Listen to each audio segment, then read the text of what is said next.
بہترین عورت اور بدترین عورت۔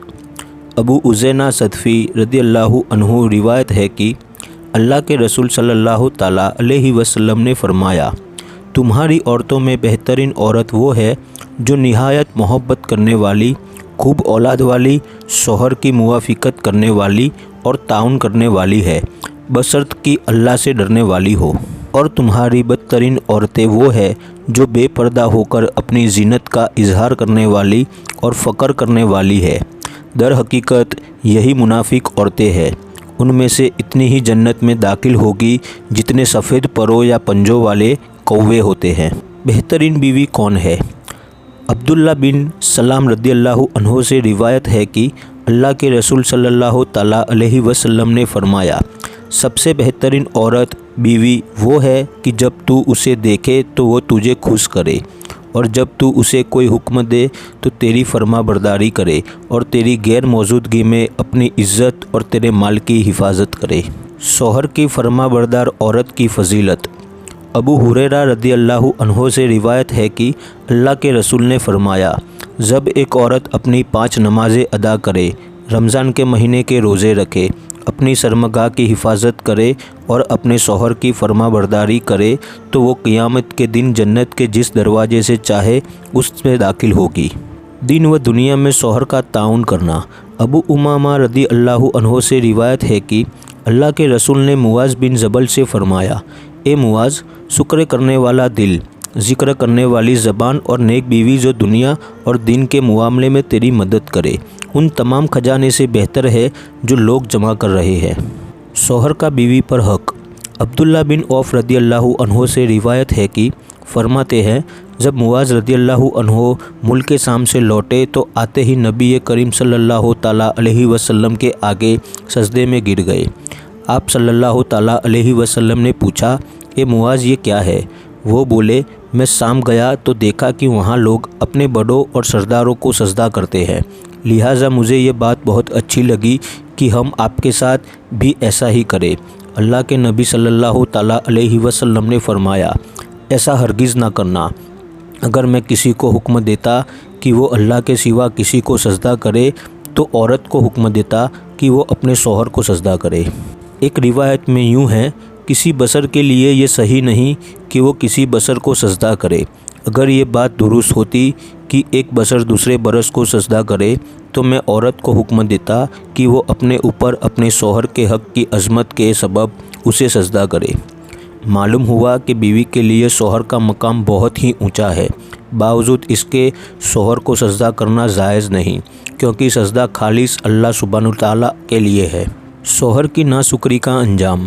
ابن عباس رضی اللہ عنہ سے روایت ہے کہ اللہ کے رسول نے فرمایا، مجھے جہنم دکھائی گئی تو میں نے دیکھا کہ اس میں اکثریت عورتوں کی ہے، کیونکہ وہ ناشکری انکار کرتی ہے۔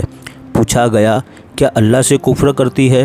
آپ صلی اللہ تعالیٰ علیہ وسلم نے فرمایا، شوہر کا انکار کرتی ہے، احسان کا انکار کرتی ہے۔ اگر ان میں سے تو کسی پر ایک زمانے تک احسان کرتا رہے، پھر وہ تجھ سے کچھ کمی دیکھے تو فوراً کہتی ہے، میں نے تمہاری طرف سے کبھی کوئی بھلائی نہیں دیکھی۔ شوہر کو راضی کرنے کی فضیلت۔ ابن عباس رضی اللہ عنہ سے روایت ہے کہ اللہ کے رسول نے فرمایا، کیا میں تمہیں جنتی مرد کون ہے نہ بتا دوں؟ لوگوں نے عرض کیا، ضرور ہے اللہ کے رسول۔ آپ نے فرمایا، نبی جنتی ہے، صدیق جنتی ہے، شہید جنتی ہے، بچپن ہی میں فوت ہونے والا بچہ جنتی ہے، اور وہ شخص بھی جنتی ہے جو شہر کے ایک حصے سے دوسرے حصے میں اپنے مسلمان بھائی سے صرف اللہ کی خاطر ملاقات کے لیے جاتا ہے۔ اور تمہاری جنتی عورتیں وہ ہے جو اپنے شوہر سے محبت کرنے والی، اس کے لیے خیر ہی کا ذریعہ بننے والی ہے۔ ایسی عورت کی جب اس کا شوہر اس سے ناراض ہو جائے تو خود شوہر کے پاس جائے اور اس کے ہاتھ میں اپنا ہاتھ دے کر کہے، میں اس وقت تک نیند کی راحت نہیں پا سکتی جب تک آپ مجھ سے راضی نہ ہو جائے۔ شوہر کی حاجت کی رعایت کرنے کی اہمیت۔ ابو ہریرہ رضی اللہ عنہ سے روایت ہے کہ اللہ کے رسول نے فرمایا، اس ذات کی قسم جس کے ہاتھ میں میری جان ہے، جو بھی شخص اپنی بیوی کو اپنے بچھونے کی طرف بلاتا ہے اور وہ اس کا انکار کرتی ہے تو وہ اللہ جو آسمان پر ہے اس عورت سے ناراض ہی رہتا ہے جب تک کہ اس کا شوہر اس سے راضی نہ ہو جائے۔ بیویوں میں عدل کی اہمیت۔ ابو ہریرہ رضی اللہ عنہ سے روایت ہے کہ اللہ کے رسول نے فرمایا، جب کسی شخص کی 2 بیویاں ہو اور وہ ان کے درمیان عدل انصاف نہ کرے تو قیامت کے دن وہ اس حال میں آئے گا کہ اس کا ایک پہلو ساکت پیرالائزڈ ہوگا۔ عورت کا مرد پر حق۔ معاویہ القریشی رضی اللہ عنہ سے روایت ہے، فرماتے ہیں، میں نے عرض کیا، اے اللہ کے رسول، ہماری بیویوں کا ہم پر کیا حق ہے؟ آپ صلی اللہ تعالیٰ علیہ وسلم نے فرمایا، یہ کہ جب تم کھاؤ تو انہیں بھی کھلاؤ اور تم پہنو تو انہیں بھی پہناؤ، یا فرمایا کہ جب تم کماؤ تو انہیں پہناؤ اور ان کے چہرے پر نہ مارو اور نہ انہیں برا کہو، اور اگر ان سے دوری اختیار کرو تو گھر ہی میں کرو۔ امام ابو داؤد کہتے ہیں کہ انہیں برا نہ کہو کا مطلب ہے انہیں اس طرح نہ کہو کہ اللہ تیرا برا کرے یا اللہ تجھے ذلیل و رسوا کرے۔ بیوی سے اچھے سلوک کا حکم۔ ابو ہریرہ رضی اللہ عنہ سے روایت ہے کہ اللہ کے رسول نے فرمایا، ایمان والوں میں سب سے کامل ایمان والے وہ ہے جو اخلاق میں زیادہ اچھے ہو، اور تم میں سب سے اچھے انسان وہ ہے جو اپنی بیویوں سے سلوک میں اچھے ہو۔ عائشہ عورت سے شفقت و محبت سے پیش آنا۔ عائشہ رضی اللہ عنہا فرماتی ہے، میں حیض کی حالت میں ہوا کرتی اور پانی پی کر برتن اللہ کے نبی صلی اللہ تعالیٰ علیہ وسلم کو دے دیا کرتی۔ آپ وہیں سے منہ لگا کر پیتے جہاں سے میں نے پیا تھا، اور حیض ہی کی حالت میں ہڈی چوس کر آپ کو دے دیتی، پھر آپ اسی جگہ منہ لگا کر کھاتے جہاں سے میں نے کھایا تھا۔ اس سے واضح ہوتا ہے کہ حیض کی حالت میں عورتوں سے غیروں جیسا سلوک کرنا جائز نہیں۔ شوہر کے مال میں سے صدقہ کرنے کی گنجائش۔ ابو ہریرہ رضی اللہ عنہ سے روایت ہے کہ اللہ کے رسول نے فرمایا، ایک عورت جب اپنے شوہر کی کمائی میں سے اس کے حکم کے بغیر خیر کے کاموں میں خرچ کرتی ہے تو اس کو یعنی شوہر کو اس کا آدھا ثواب ملتا ہے۔ عورتوں کا جہاد حج ہے۔ ام المومنین عائشہ رضی اللہ عنہا سے روایت ہے کہ انہوں نے اللہ کے رسول صلی اللہ تعالیٰ علیہ وسلم سے عرض کیا، اے اللہ کے رسول، ہم سمجھتے ہیں کہ جہاد سب سے افضل عمل ہے، پھر کیا ہم بھی جہاد نہ کریں؟ آپ صلی اللہ تعالیٰ علیہ وسلم نے فرمایا، نہیں، لیکن سب سے افضل جہاد حج مبرور ہے۔ ایک روایت ہے کہ فرماتی ہے، میں نے اللہ کے نبی صلی اللہ تعالیٰ علیہ وسلم سے جہاد میں جانے کی اجازت چاہی تو آپ نے فرمایا، تم عورتوں کا جہاد حج ہے۔ بے وجہ طلاق چاہنے والی عورتوں کا انجام۔ شوبان رضی اللہ عنہا سے روایت ہے کہ اللہ کے رسول صلی اللہ تعالیٰ علیہ وسلم نے فرمایا، جو بھی عورت بلا کسی مجبوری کے اپنے شوہر سے طلاق کا مطالبہ کرتی ہے اس پر جنت کی خوشبو حرام ہے۔ بالوں میں نقلی بال جوڑنے کی مناہی۔ عائشہ رضی اللہ عنہا فرماتی ہے، ایک انصاری عورت نے اپنی بیٹی کا نکاح کیا، کسی مرض کی وجہ سے اس کے بال جھڑ گئے تو وہ اللہ کے رسول صلی اللہ تعالیٰ علیہ وسلم کے پاس آئی اور آپ سے یہ بات بیان کی اور کہا کہ ان کے شوہر نے مجھ سے کہا کہ میں اس کے بالوں میں اور بال جوڑ دوں۔ اس پر اللہ کے رسول صلی اللہ تعالیٰ علیہ وسلم نے فرمایا، نہیں، کیونکہ بال جوڑنے والیوں پر لعنت کی گئی ہے۔ عورت کے لیے گھر سے خوشبو لگا کر نکلنے کی حرمت۔ ابو موسیٰ اشعری رضی اللہ عنہ سے روایت ہے کہ اللہ کے نبی صلی اللہ تعالیٰ علیہ وسلم نے فرمایا، جو بھی عورت عطر لگا کر لوگوں کے قریب سے گزرتی ہے تاکہ وہ اس کی خوشبو محسوس کرے تو ایسی عورت زناکار عورت ہے، اور اس کی زینت کا مشاہدہ کرنے والی ہر آنکھ زناکار ہے۔ زینت کی نمائش کرنے والی عورتوں کا انجام۔ ابو ہریرہ رضی اللہ عنہ سے روایت ہے کہ اللہ کے رسول صلی اللہ تعالیٰ علیہ وسلم نے فرمایا، جہنمی لوگوں کی 2 قسمیں ہیں جنہیں میں نے نہیں دیکھا ہے۔ ایک تو وہ لوگ ہوں گے جن کے ہاتھوں میں بیل کی دموں کی طرح کوڑے ہوں گے جن سے وہ لوگوں کو ماریں گے، اور دوسرے وہ عورتیں ہیں جو اگرچہ لباس پہنے ہوگی لیکن حقیقت میں برہنہ ننگی ہوگی، وہ دوسروں کو اپنی طرف مائل کرنے والی اور خود بھی گمراہی کی طرف مائل ہوں گی، ان کے سروں کا حال بھگتی اونٹوں کی مائل کوہانوں کی طرح ہوگا۔ وہ نہ جنت میں داخل ہوگی اور نہ ہی اس کی خوشبو پائے گی، حالانکہ جنت کی خوشبو بہت دور سے محسوس ہوتی ہے۔ کسی عورت کی زینت کا تذکرہ شوہر سے کرنا کیسا؟ ابن مسعود رضی اللہ عنہ سے روایت ہے کہ اللہ کے رسول صلی اللہ تعالیٰ علیہ وسلم نے فرمایا، کوئی عورت اپنے شوہر سے کسی عورت کی صفات اس طرح بیان نہ کرے کہ گویا وہ اس عورت کو خود دیکھ رہا ہو۔ غیر محرم عورت کو چھونا کیسا ہے؟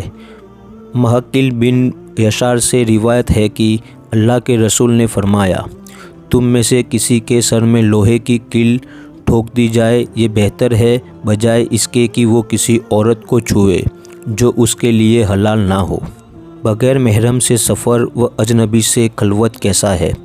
ابن عباس رضی اللہ عنہ سے روایت ہے کہ انہوں نے اللہ کے نبی صلی اللہ تعالیٰ علیہ وسلم کو یوں فرماتے سنا کہ کوئی مرد کسی نامحرم عورت کے ساتھ خلوت اختیار نہ کرے، تنہائی میں نہ ملے، اور کوئی عورت محرم کے بغیر سفر نہ کرے۔ یہ سن کر ایک شخص کھڑا ہوا اور کہا، اے اللہ کے رسول، میں نے اپنا نام فلاں غزوہ جنگ میں جانے کے لیے لکھا دیا ہے اور میری بیوی حج کے لیے جا رہی ہے، اب میں کیا کروں؟ آپ نے فرمایا، جاؤ اپنی بیوی کے ساتھ حج کرو۔ اور ایک روایت میں آپ نے فرمایا، خبردار، جب بھی ایک مرد کسی نامحرم عورت کے ساتھ اکیلا رہتا ہے تو ان میں تیسرا شیطان ہوتا ہے۔ عبادت اور حقوق العباد والی عورتوں کا انجام۔ ابو ہریرہ رضی اللہ عنہ سے روایت ہے، فرماتے ہیں، ایک شخص نے کہا، اللہ کے رسول، ایک عورت اپنی نماز، روزے اور صدقات کی کثرت کے لیے مشہور ہے، لیکن وہ اپنی زبان سے اپنے پڑوسیوں کو تکلیف دیتی ہے۔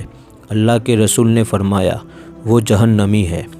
پھر اس نے کہا، اے اللہ کے رسول، فلاں عورت اپنی نفل نمازوں، روزہ اور صدقات کی کمی کے لیے مشہور ہے اور اس نے محض پنیر کے ٹکڑے صدقہ کیے ہیں، لیکن وہ اپنی زبان سے پڑوسیوں کو تکلیف نہیں دیتی۔ آپ صلی اللہ تعالیٰ علیہ وسلم نے فرمایا، وہ عورت جنتی ہے۔ پڑوسن کے تحفے کی قدر کرنا۔ ابو ہریرہ رضی اللہ عنہ سے روایت ہے کہ اللہ کے نبی صلی اللہ تعالیٰ علیہ وسلم نے فرمایا، اے مسلمان عورتوں، کوئی عورت اپنی پڑوسن کے ہدیے کو حقیر نہ سمجھے، چاہے وہ ہدیے میں بکری کا کھور ہی کیوں نہ دے۔ نوحہ ماتم کرنے والی عورتوں کا انجام۔ ابو مالک الاشعری سے روایت ہے کہ اللہ کے نبی صلی اللہ تعالیٰ علیہ وسلم نے فرمایا، جاہلیت کی 4 چیزیں میری امت میں باقی رہے گی، وہ اسے نہیں چھوڑیں گے: حسب پر فخر رکھنا، نسب پر تعاون کرنا، ستاروں سے بارش کا عقیدہ رکھنا اور میت پر ماتم کرنا۔ اور آپ صلی اللہ تعالیٰ علیہ وسلم نے یہ بھی فرمایا، اگر ماتم کرنے والی عورت مرنے سے پہلے توبہ نہ کرے تو قیامت کے دن وہ اس حال میں اٹھے گی کہ اس پر تارکول کا قمیص ہوگا اور کھجلی کا لباس ہوگا۔ مصیبت پر صبر کرنے والی جنتی عورت۔ عطا بن ابی رباح سے روایت ہے کہ مجھ سے ابن عباس رضی اللہ عنہ نے فرمایا، کیا میں تمہیں ایک جنتی عورت نہ دکھاؤں؟ میں نے کہا، ضرور۔ فرمایا، یہ کالی عورت اللہ کے نبی صلی اللہ تعالیٰ علیہ وسلم کے پاس آئی اور کہا کہ اے اللہ کے رسول، مجھے مرگی کا دورہ پڑتا ہے اور میں اس حالت میں بے پردہ ہو جاتی ہوں، آپ اللہ سے میرے لیے دعا کرے۔ اللہ کے رسول نے فرمایا، اگر تم چاہو تو صبر کرو، تمہارے لیے جنت ہے، اور چاہو تو میں تمہارے لیے اللہ سے دعا کرتا ہوں کہ وہ تمہیں شفا دے۔ اس عورت نے کہا، میں صبر ہی کر لوں گی۔ پھر بولی، دورے کی حالت میں میری بے پردگی ہو جاتی ہے، لہٰذا اللہ سے اتنی دعا کر دیجئے کہ میری بے پردگی نہ ہو۔ اس پر اللہ کے نبی صلی اللہ تعالیٰ علیہ وسلم نے اس کے لیے دعا کر دی۔ صبر دراصل صدمے کی ابتدا میں ہوتا ہے۔ ثابت البنانی رحمۃ اللہ فرماتے ہیں کہ میں نے انس بن مالک رضی اللہ عنہ کو ان کے گھر کی کسی خاتون سے فرماتے سنا، کیا تم فلاں عورت کو جانتی ہو؟ انہوں نے کہا، ہاں۔ فرمایا، اللہ کے نبی صلی اللہ تعالیٰ علیہ وسلم